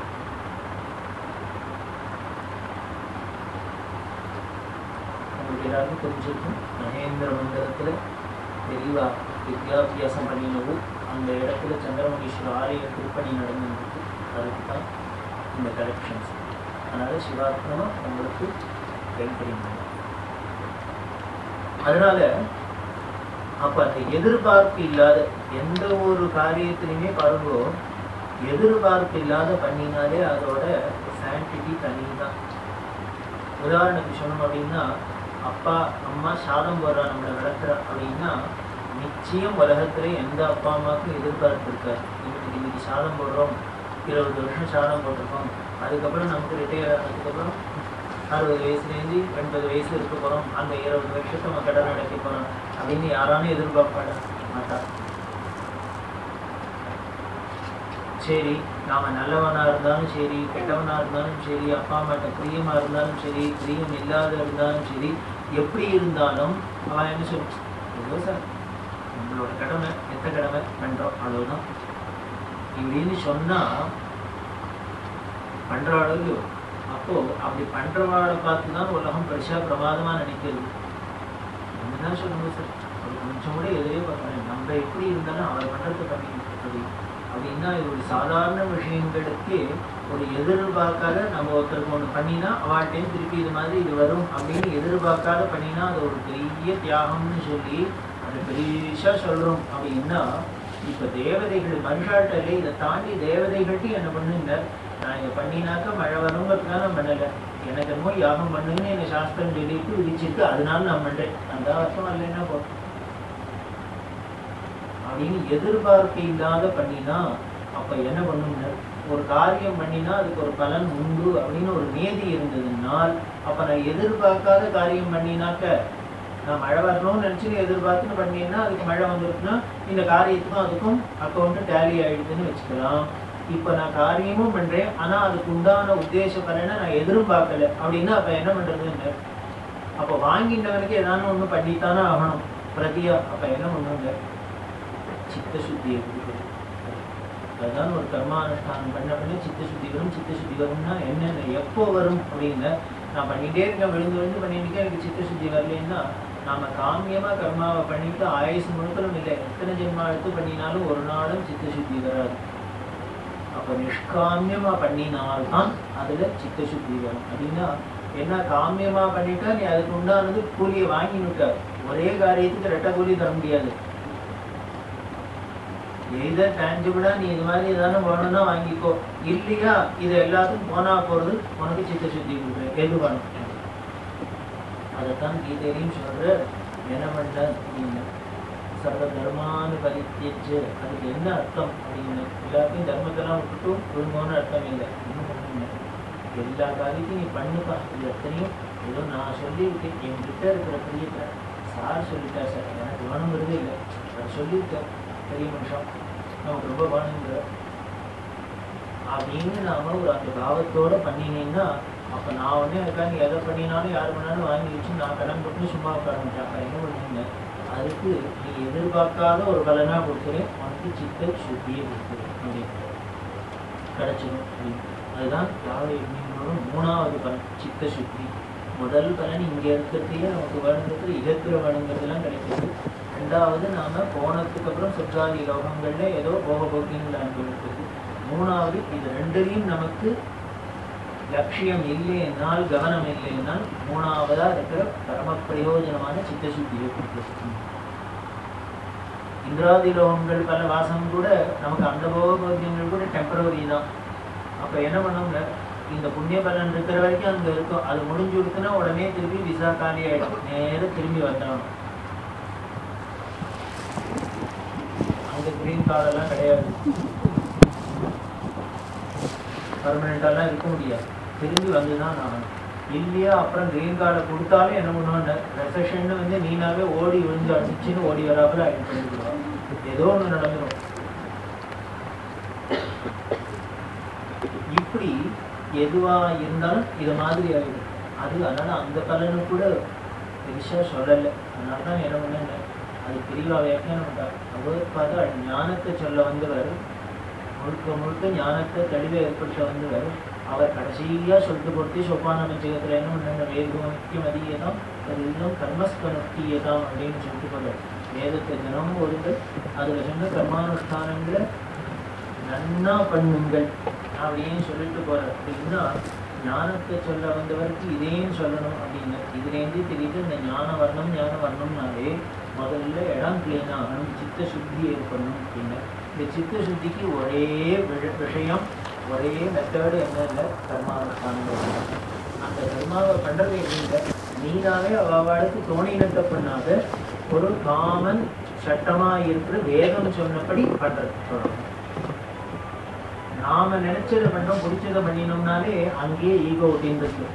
அப்ப நமக்கு பிடிச்சதை பண்றோம்னாலே அப்ப என்ன அடுத்த வாழ்க்கை பிடிச்சதை பண்ண மாட்டோம்னு ஆயிடும். அதனாலதான் சாஸ்திரம் என்ன பண்ணிட்டு, இப்பவே உனக்கு எனக்கு பிடிச்சது பிடிக்காதுன்னு வந்துட்டாலே இதுவே சித்தத்தோட அசுத்தியை தானே முதல்ல காமிக்கிறது. நான் எனக்கு பிடிச்சது பிடிக்காதுங்கிறது. நான் பிடிச்சது எல்லாம் தான் ராகம், அது பிடிக்கலன்னு தான் துவேஷம். அப்படின்னா இந்த ராகத்வேஷம்னாலே சித்தம் அசுத்தப்பட்டிருக்குன்னு தான் அர்த்தம். அப்ப அதையே எங்க கிளியர் பண்றதுன்னு, அப்ப இந்த மாதிரி கர்மானுஷ்டானம் வச்சு நீ எப்படி பண்ண முடியாது. அதனால என்ன பண்ணிக்கணும், வேதம் சொல்லிருக்கு, நான் சொல்றேன் அதை பண்ண. அப்ப என்னென்ன உனக்கு பிடிச்சிருக்கோ பிடிக்கலோ ஆட்டோமேட்டிக்கா ஒரு கடமைன்னு பேரு, அதுக்கு டியூட்டின்னு பேரு. அப்ப கடமையா செய்யணும், கடமையா செஞ்சாலே டியூட்டியை செஞ்சாலே நமக்கு அங்க பிடிச்சிருக்குன்னு இல்லை, பிடிக்கலன்னு இல்லை. எல்லாருக்கும் ஆஃபீஸ் போறோம், ரொம்ப பிடிச்சா போறோம், நல்ல இழுத்து போறோம். நீ இவ்வளவு கஷ்டம் போக வேண்டாம், ரிசைன் பண்ணிட்டு வரேன் அப்படின்னா நீ சோறு போடுவியா? என்ன பண்றது, வயிறுன்னு இருக்கு, சோறு இருக்கு, பசி இருக்கு, சாப்பிட வேண்டியிருக்கு, குடும்பம் இருக்கு, அதனால போய் தான் கரைய வேண்டியிருக்கு. ஆனா அவள் பாசை பார்த்தாலே குட் மார்னிங் அப்படின்னு உள்ளே போறான். இன்னும் ரொம்ப பெரியவன்னு நினைச்சுக்கிறாங்க அவர். பாவி இன்னைக்கு என்ன படுத்த போறானோ, குட் மார்னிங் சார். அவன் வந்து தருகிற பையன், இதை கட்டிங்க நீங்க மாறடிக்கணும். ஆனா ரெண்டு பேரும் மூஞ்சியிலும் மந்தஹாசம், நல்ல சுப வாக்கு, குட் மார்னிங். ஆனா உள்ளுக்குள்ள எப்படி இருக்கு, இவன் இப்ப தனியா மாட்டிக்கணும் அவன் பாக்குறான், அவன் தனியா மாட்டிக்கிறான், இவன் பாக்குறாப்புல இருக்கு. இது எதுக்குன்னு வேணும்னு என்னமோ ஒரு லிங்க். காரணம் என்னன்னு, இவனுக்கு பசின்னு ஒண்ணு இருக்கு, அவனுக்கும் அதே பசின்னு ஒண்ணு இருக்கு. இவனுக்கு இந்த ரெண்டு பேரும் இந்த காரியத்தை செஞ்சாதான் ரெண்டு பேர் பசியும் ஆறும். அதை போலதான் என்ன பண்ணணும் அப்படின்னு. அப்படி பண்ணுறதுன்னா இது ஆபீஸ்ல பண்றாப்புல யாக யஜ்யம் பண்ணும்போது அப்புறம் யாரும் இன்டர்பிரட் பண்ணிக்காதீங்க. அதுக்காக தான் பெரியவா என்ன பண்ணாங்க, இதை ஒரு சர்வீஸா நினைச்சுக்கணும். இப்படி நாம வெளியில போய் மெடிடேட் பண்ண முடியும். ஆனால் வெளியில போய் என்ன பண்ணணும், இத்தனை ஆபீஸ் டென்ஷனுக்கு அப்புறமும் ஒரு அரை மணியான ஒரு மணியான ஏதோ கோயிலுக்கு போய் சார் அத்த மணி சார் இத்த மணி சார் அப்படின்னு ஏதோ ஓடுறோம். எதுக்குன்னு அது ஒரு லாபம் இல்லைன்னா என்னமோ ஒரு சாட்டிஸ்ஃபேக்ஷன் சார் பண்ணலைன்னா தூக்கம் வரல சொல்றேன். அதை மாதிரி பண்ணுவீங்க.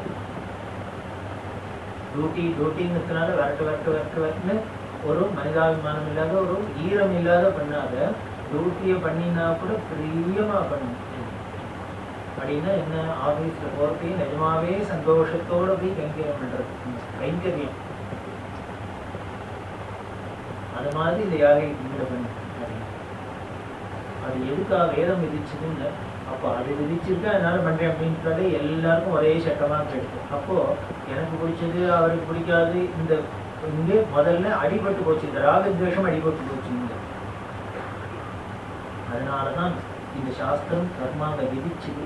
அப்படி பண்றது யாக யஜ்ஞத்துல பல விஷயங்களை சொல்லப்பட்டிருக்கு. அதுல சொல்றதே யாக யஜ்ஞங்கள்ல இதோட யாகத்தோட தாத்பரியம் தான், இதுதான் வச்சுன்னுதான் யாக யஜ்ஞங்கள்னு சொல்லப்பட்டது. இது வேற எந்த மதத்திலையும் சொல்லி இந்த மதத்துல மட்டும் சொல்லிட்டு இது ஒரு ஸ்பெஷாலிட்டி, ஸ்பெஷல் அப்படி சொல்லி இருக்கு. அதுல நமக்கு சில சந்தேகங்கள்லாம் வரும். சரி யாருக்கு பண்ணி தேவதேவ சாரம் போதும் எல்லாம் சொல்றேன். அது என்ன ஒன்னே நெருப்ப மூட்டி பண்ணி இந்த கழுக்கு ஒரு நாள் நிரப்பி கூட அத்தை பண்ணி கத்துக்கிறது அத்தை பண்ணி உப்பு அடிக்கிறது இதெல்லாம் பண்ணணுமா? இந்திரன் நினைச்சுன்னா அவனுக்கு பசி இருக்கக்கூடாது அப்படின்ட்டு இருக்கா தொலைச்சு போட்டுட்டா அப்படின்னு தூக்கி நான் ஏதோ ஒரு உருண்டை சாப்பிட்ட தூக்கி நெருப்புல போட்டா என்ன அப்படின்னு அதுதான் போட முடியாது. ஏன்னு எந்த ஒரு விஷயமா இருந்தாலும் நீ வீடு வாங்குற உன்னோட பணத்தை தான் கொடுத்து எல்லாம் பண்ற இருந்தா கூட என்ன கொடுக்கறவனு எனாமா கொடுக்கல, பைசா வாங்கிட்டு தான் உனக்கு நிலத்தை வைக்கிறான். ஆனால் என்ன பண்ற ஆபீஸ்ல ரெஜிஸ்டர் ஆபீஸ்ல அந்த பாடுபடுத்துறான். தக்காளி வாங்குவனுக்கு தூக்கி உங்க கையில அடியில வச்சு விடுறான். இப்படி இப்படியே உட்கார்ந்து இருக்கு. என்ன பண்ண நம்ம உன்னோட வரத்தை இப்பதான் லஞ்சுக்கு போறேன்னு அப்படிதான் எழுந்துட்டு போறோம். என்ன கூத்து அடிக்கிறா இந்த ஸ்டாம்பில் நான் விட்டு போயிடுத்து கூட்டு போயிடுத்து 10 ரூபா ஸ்டாம்பு கொண்டா அத்தனை விட்டு தூட்டு என்னெல்லாமோ ப்ரொசீஜர். நான் ஏதோ காசை கொடுத்து என்னோட வாங்கினேன் இருந்தேன். அவன் எங்கள் 2 பேர் தான் சார் டெய்லி அவர் வித்தவங்க இருக்கா வாங்கின இருக்கேன் அப்படின்னா போட்டோன்னா அவர் என்கிட்ட வித்துட்டு நான் வாங்கிட்டேன் அப்படின்னு வாயால சொன்னா ஒத்துநூறு ஏறணும் மாட்டார். இவ்வளவு கூத்தடிச்சு பண்றதையே ஏதாவது கேஸ் வந்துடுது, நிராபரத்துல ஓடி போயிடுறது. அப்படின்னா இத்தனை கூத்து பண்ணலைன்னா என்ன ஆயிடும்? அதுக்காக ஏதோ ஒரு ப்ரொசீஜர் வச்சுக்க. இது மாதிரி உலகத்துல எல்லாத்துக்குமே இருக்கு. ரசிக்கிறது சாப்பிடணும் அவ்வளவுதானே. அரிசி இருக்கு, பருப்பு இருக்கு, கறியா இருக்கு, வெண்டைக்காய் இருக்கு, வயல் வாங்கி போட வேண்டியதானே. அது என்ன புளிஞ்சாதான் நினைவு தெரிஞ்சாதான் வேலை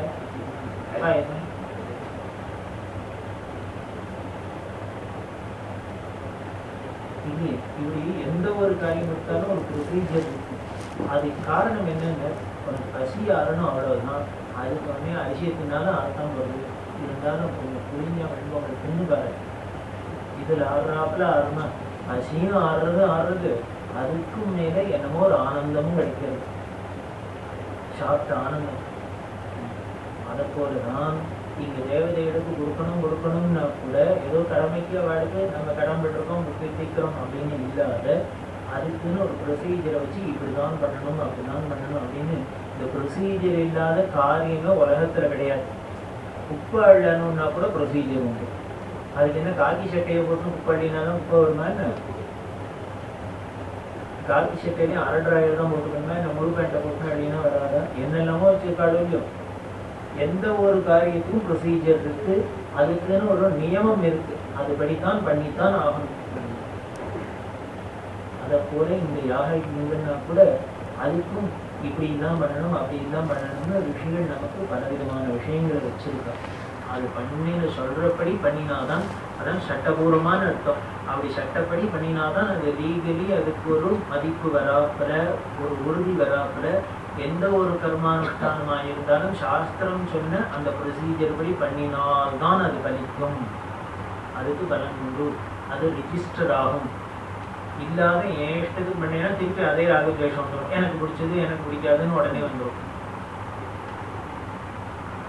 அதனால என்ன பண்ணுங்க, தேவதைகளை நேர கூப்பிடுற ஒரு சக்தி இருந்தா கூட, எனக்கு நான் இப்ப கூப்பிட்டேன்னா எனக்கு மந்திர சக்தி இருக்கு, நான் சொன்னேன்னா இப்ப இந்திரன் எய்தாப்புல வந்துடுவேன் அப்படிங்கிற நான் இருந்தா கூட என்ன பண்ணுங்க, உடனே இந்திரனுக்கு பசிக்கு ஆகுதி கொடுக்குறேன்னு இந்தா இந்திரா யஸ்வாஹா கையை நீட்டுன்னு போடக்கூடாதான், போட முடியாதான். என்ன பண்ணுங்க, அப்படி இந்திரனை எய்தாப்புல வச்சுருக்கிறவனா இருந்தா கூட என்ன இந்திரா யஸ்வாஹான்னு நெருப்புல தான் போகணும். என்ன பண்ண அங்க போடுவே நீ வேணா எடுத்துக்கோ. என் பிள்ளைக்கு லெட்டர் போடுறேன் அப்படின்னா, என் பிள்ளைக்கு லெட்டர் போடுறேன்னு நான் வாங்கி எங்காவது டப்பால போட்டுட்டேன்னா என் பிள்ளைக்கு படிச்சுடுவேன்னா நான் என்ன பண்ணுறேன், ஒரு ஷேப்பு கலர் போட்டியில் தான் மட்டும் போடும் போஸ்ட் ஆஃபீஸில். எவனுக்கு லெட்டர் போட்டாலும் சரி, எந்த ஊருக்கு லெட்டர் போட்டாலும் சரி, ஒரே போட்டியில்.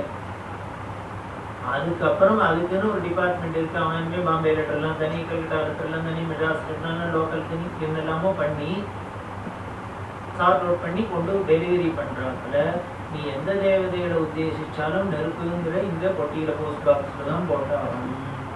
அப்ப அதுல போடணும்னா அதுக்கும் ஒரு ப்ரொசீஜர் வச்சிருக்கா. என்னங்க, ஃப்ரம் அட்ரஸ்ல உன்னோட அட்ரஸ் எழுது, டூ அட்ரஸ்ல யாருக்கு அனுப்பணுமோ அவ அட்ரஸ் எழுது, இப்படி ஒட்டு, இல்லை லெட்டரானா இப்படி மடி அப்படி மடி என்னெல்லாமோ ஏற்பட்டே சொல்றாடியா. இது அத்தனையும் பண்ணி அந்த பொட்டிக்குள்ள போட்டீங்கன்னா அவனுக்கு போறாப்புல. கருத்து இங்கே கிழக்க போட்டு மேற்க போட்டு கிண்ணத்தை கவுத்து நிமித்து எத்த பண்ணி இத்த பண்ணி கடைசியில் இந்திரா யஸ்வாஹா நெருப்புல தூக்கி போட்டேன்னா இந்திரனுக்கு அப்பதான் போய் சேரும்.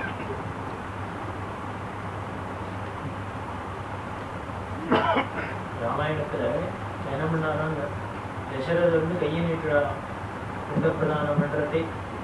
லிங்கம் போடுற ராமர் போடுற உள்ள மேல அவ்வளவு பாசம் இருந்தாலும் பகவான் எந்த பகவானை சாந்த காலத்துல நினைச்சாலே பிதற்கெல்லாம் கரையேறிடுவாளோ அந்த பகவானே சாந்தம் பண்றான் அப்படின்னா அந்த அப்பா அம்மா எப்பேற்பட்ட பிதற்கள். அதனால அந்த கை வந்து நீண்டுதான். கை நீண்டா என்ன பண்ண, கையை நகர்த்துன்னு தசரத ரீதாவில் வந்துட்டார், கையை நீட்டினார், கையை நகர்த்து, கையை எழுப்பாங்க. பூமியில தத்தோன்னு சொல்லியிருக்கு. மந்திர வாக்கியம் என்ன ப்ரொசீஜர், இப்படி நினைச்சிட்டு பிண்டத்தை பூமியில வையின்னு சொல்லியிருக்கு. அதனால சாஸ்திரம் தான் பிரமாணம். இன்னைக்கு இனிமே ராமரும் தசரதரும் இனிமே கையை நீட்டினா வாங்கினான்னு வந்துட்டா அப்புறம் நாளைக்கு எல்லாரும் அவமானம் பண்ண அப்பா வந்து கையை நீட்டினா தான் பிண்டம் போடுவேமோ.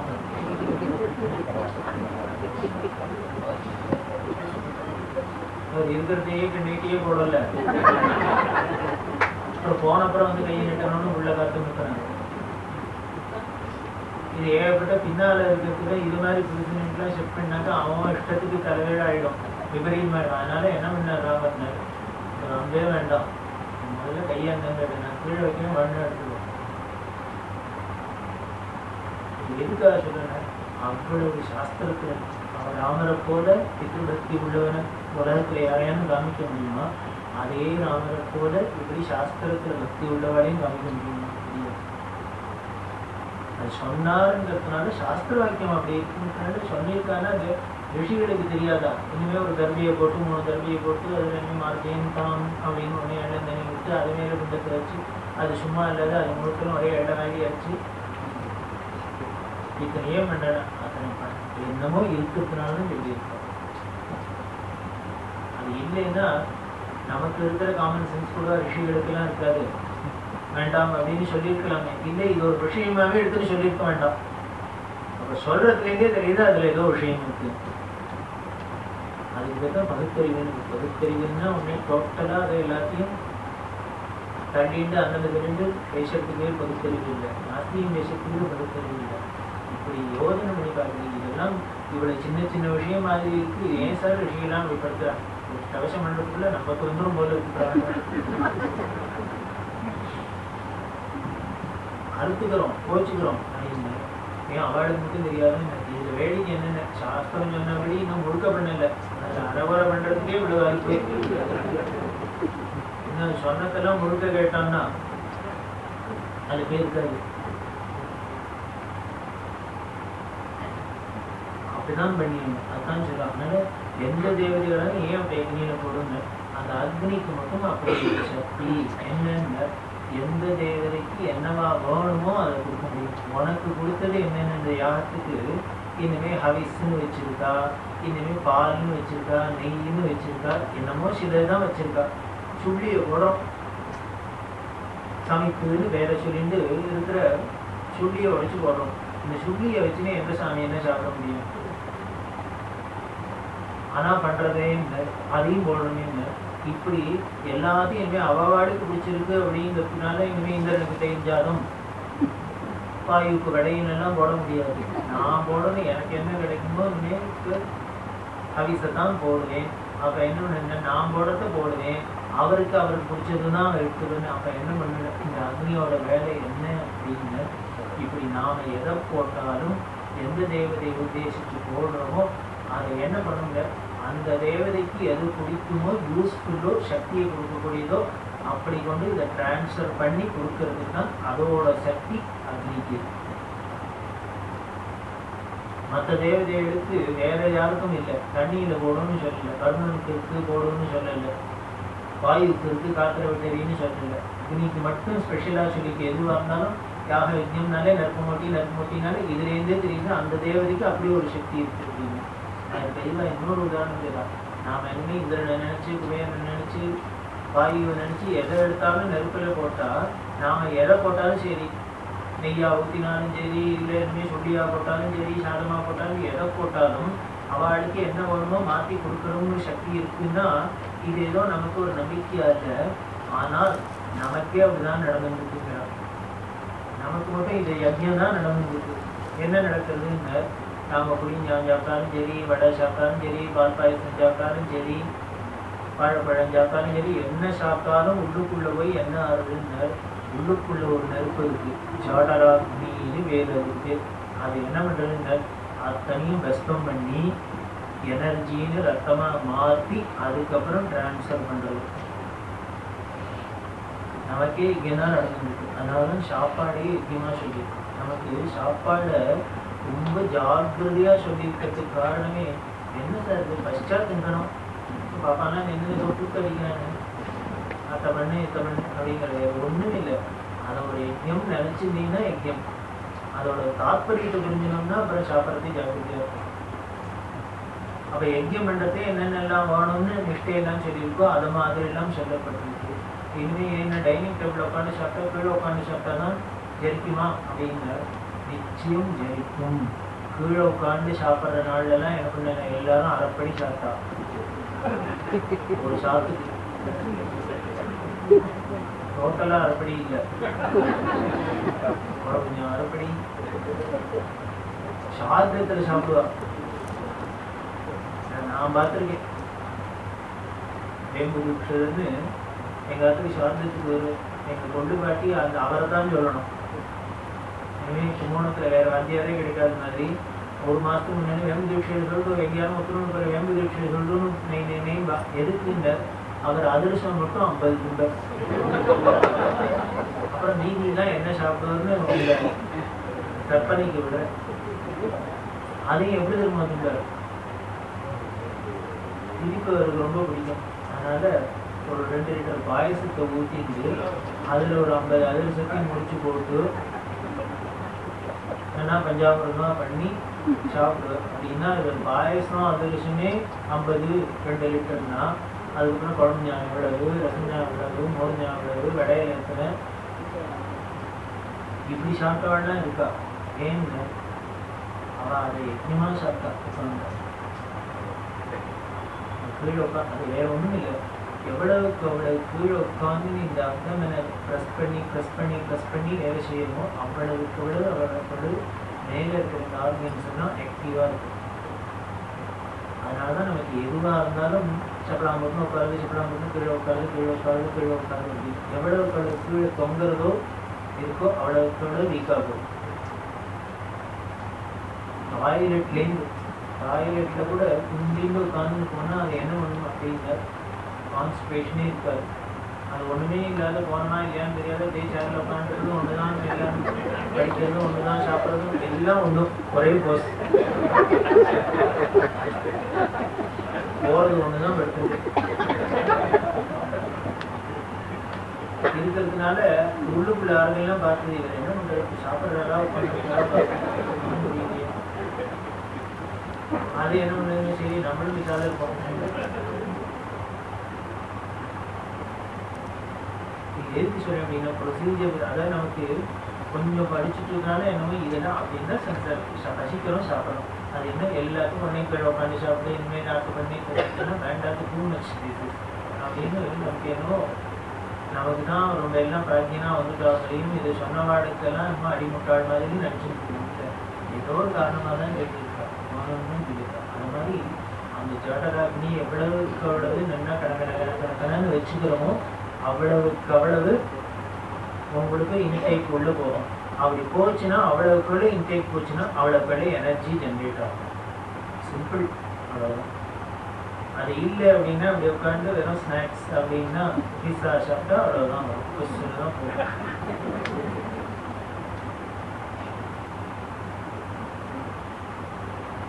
குழந்தையிலே பார்க்குறேன், இல்லை என்ன சார் இப்பெல்லாம் இருந்தது இப்பெல்லாம் இருந்தது அப்படின்னா என்ன இதுக்கெல்லாம் என்ன எதான மாயமந்திரம் போட்டாளா, எனக்கு ஒன்றும் இல்லை, சிம்பிளாக அப்சர்வ் பண்ணிட்டேன்னு வேணும் போகிறேன். மாதிரி இந்த ப்ரொசீஜர் அப்படின்னு சொல்லுவாங்க. அது மாதிரி அக்னிக்கு இது ஒரு சக்தி இருக்கு, நமக்கே இப்படிதான் பண்ணிட்டு நம்ம எதை போட்டாலும் உள்ளுக்குள்ள அது பஸ்மமாக பண்ணிட்டு. அதுதான் சுவாமி கீதையில சொல்றாரு, அந்த இருக்கிற அக்னி யாருன்னு நானே சொல்லிட்டார், அகம் வைஸ்வானரோ பூத்வா பிராணினாம் தேகமாஸ்ருதம் அப்படிங்கிறது. நான் தான் அந்த அக்னியா உள்ளுக்குள்ள உட்காந்து பஸ்மம் பண்ணிட்டேன், பண்ணி சக்தியை கொடுக்கணும். இதே ப்ரொசீஜர் தான் யாகத்திலையும். நாம் எதை தூக்கி நெருப்பில் போட்டாலும் அதை இனிமேல் டிரான்ஸ்ஃபர் பண்ணி அந்தந்த தேவதைகளுக்கு வேணுங்கிற சக்தியாக கொடுக்கறது தான் அக்னியோட வேலை. அது நீங்கள் எதை போட்டாலும் சரி.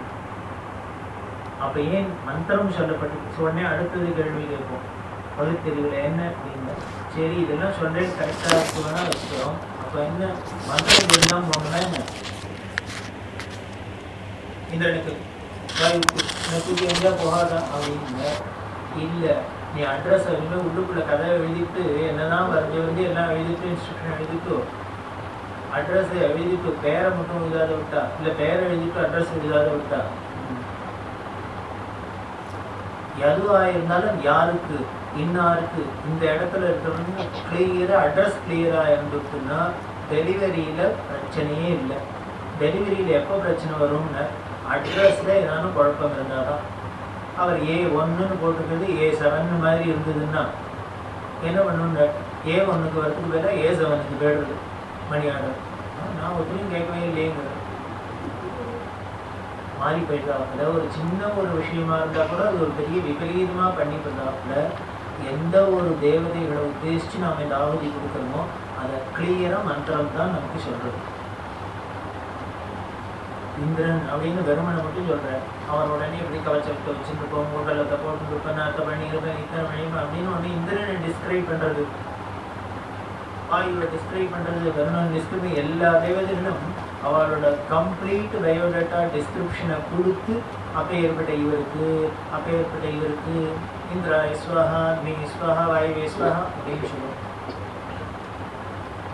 சொல்லி போட சொல்லு. அந்த அட்ரஸ் பண்ணுறதுனால தான் மந்திரம். அதனால் மந்திரம் இல்லாத பண்ணினாலும் பலிக்காது, மந்திரமும் வேணும், அதுக்கு உண்டான அந்த ப்ரொசீஜரும் வேணும்.